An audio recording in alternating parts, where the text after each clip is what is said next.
वैदिक सभ्यता पर आधारित 100 प्रश्न उत्तर सहित प्रारंभिक वैदिक काल। एक वैदिक सभ्यता का मुख्य स्रोत क्या है? वेद। 2 ऋग्वेद में कुल कितने सूक्त हैं? 1028। 3 ऋग्वेद की रचना किस भाषा में हुई? वैदिक संस्कृत। 4 ऋग्वेद में प्रमुख देवता कौन थे? इंद्र। 5 ऋग्वेद में अग्नि का क्या स्थान था? द्वितीय प्रमुख देवता। 6 ऋग्वैदिक आर्य मुख्य रूप से कहाँ बसे थे?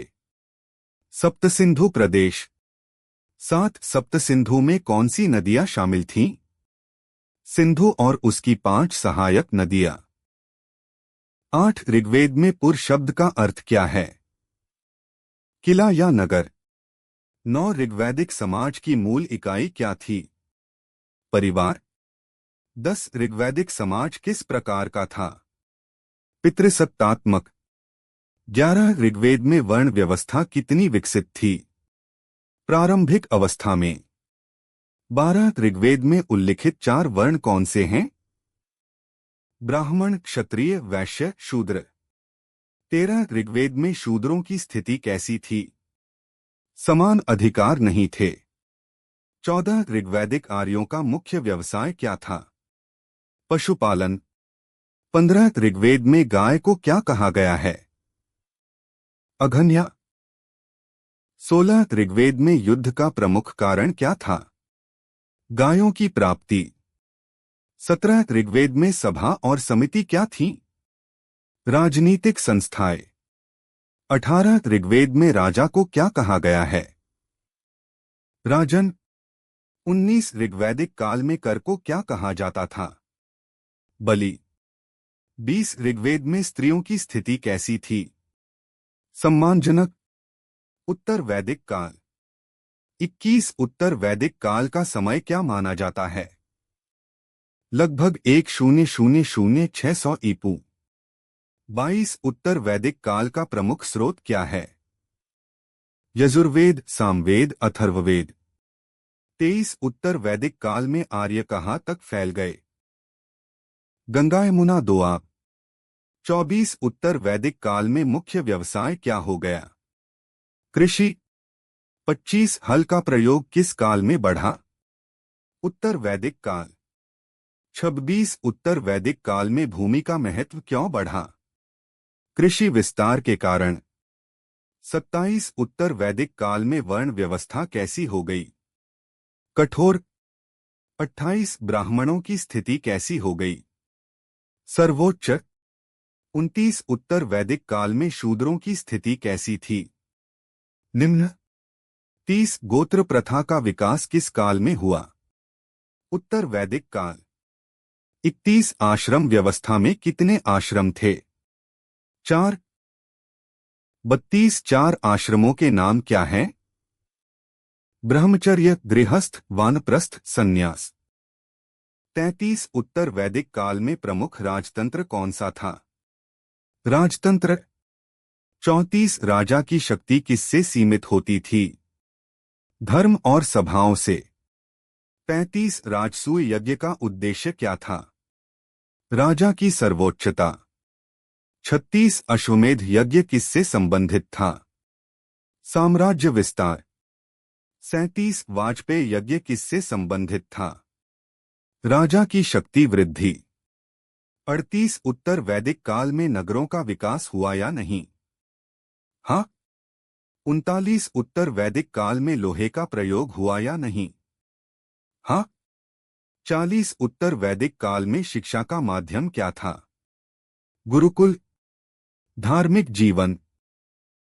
41 वैदिक धर्म का आधार क्या था? यज्ञ। 42 ऋग्वेद के प्रमुख देवताओं में कौन शामिल थे? इंद्र, अग्नि, वरुण। 43 उत्तर वैदिक काल में प्रमुख देवता कौन बने? प्रजापति, विष्णु, रुद्र। 44 यज्ञों का संचालन कौन करता था? ब्राह्मण। 45 सोम क्या था? एक पवित्र पेय। 46 अथर्ववेद किससे संबंधित है? जादूटोना और रोग निवारण। 47 सामवेद का संबंध किससे है? संगीत। 48 यजुर्वेद का संबंध किससे है? यज्ञ विधि। 49 वैदिक धर्म बहुदेववादी था या एकेश्वरवादी? बहुदेववादी। 50 उपनिषद किस विषय से संबंधित हैं? दर्शन और ज्ञान। सामाजिक आर्थिक जीवन। 51 वैदिक समाज में परिवार का मुखिया कौन था? पिता। 52 विवाह का प्रमुख प्रकार कौन सा था? ब्रह्मा विवाह। 53 बाल विवाह प्रचलित था या नहीं? नहीं। 54 नारी शिक्षा का उल्लेख मिलता है या नहीं? हाँ। 55 घोषा और लोपामुद्रा कौन थीं? विदुषी महिलाएं। 56 वैदिक काल में भोजन का मुख्य आधार क्या था? दूध, घी, अन्न। 57 मुद्रा का प्रचलन था या नहीं? नहीं। 58 वस्तु विनिमय प्रणाली क्या थी? Barter system. 59 व्यापार किस मार्ग से होता था? स्थल मार्ग। 60 समुद्री व्यापार का उल्लेख मिलता है या नहीं? बहुत कम। राजनीतिक व्यवस्था। 61 राजा का चयन कैसे होता था? वंशानुगत। 62 राजा का मुख्य कर्तव्य क्या था? प्रजा की रक्षा। 63 सेनापति को क्या कहा जाता था? सेनानी। 64 पुरोहित का कार्य क्या था? धार्मिक अनुष्ठान। 65 ग्राम का मुखिया कौन होता था? ग्रामी। 66 सभा के सदस्य कौन होते थे? वरिष्ठ और प्रतिष्ठित लोग।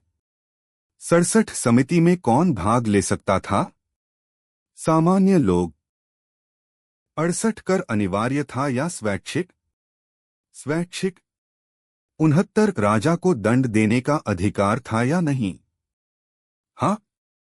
70 उत्तर वैदिक काल में राज्य का आकार कैसा हो गया? बड़ा।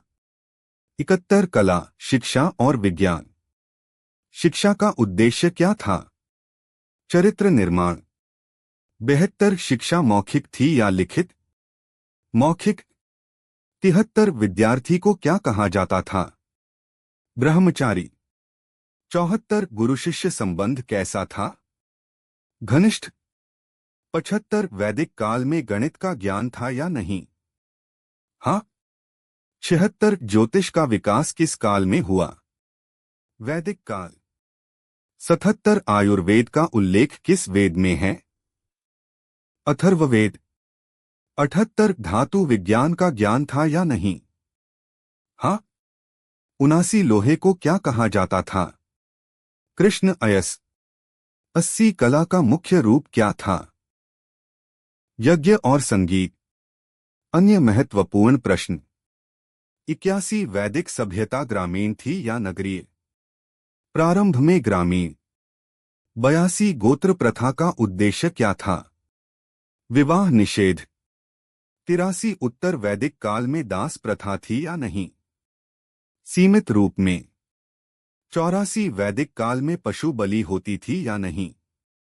हाँ। 85 राजा की आय का मुख्य स्रोत क्या था? बलि। 86 उत्तर वैदिक काल में सभासमिति का महत्व घटा या बढ़ा? घटा। 87 वैदिक काल में न्याय व्यवस्था कैसी थी? धार्मिक आधारित। 88 वैदिक काल में अपराध को क्या माना जाता था? पाप। 89 प्रायश्चित की प्रथा थी या नहीं? हाँ। 90 वैदिक काल में पर्यावरण के प्रति दृष्टिकोण कैसा था? सम्मानजनक। 91 ऋग्वेद में सबसे पवित्र नदी कौन सी मानी गई? सिंधु। 92 उत्तर वैदिक काल में गंगा का महत्व बढ़ा या नहीं? हाँ। 93 वैदिक काल में संस्कारों की संख्या कितनी मानी गई? 16। 94 उपनयन संस्कार किससे संबंधित था? शिक्षा आरंभ। 95 अंत्येष्टि संस्कार का उल्लेख मिलता है या नहीं? हाँ। 96 वैदिक सभ्यता का स्वरूप कैसा था? धार्मिक कृषि प्रधान। 97वें वैदिक काल में लोकतंत्र था या राजतंत्र? राजतंत्र। 98वें वैदिक सभ्यता का प्रभाव किन पर पड़ा? भारतीय संस्कृति पर। 99वें वैदिक सभ्यता की सबसे बड़ी देन क्या है? वेद और दर्शन। 100 वैदिक सभ्यता भारतीय इतिहास में क्यों महत्वपूर्ण है? भारतीय संस्कृति की आधारशिला होने के कारण। वीडियो लाइक करें, कमेंट करें, शेयर करें और हमारे चैनल को सब्सक्राइब करने के साथ साथ हमारे Facebook page Mahendra study point को भी फॉलो करें। धन्यवाद।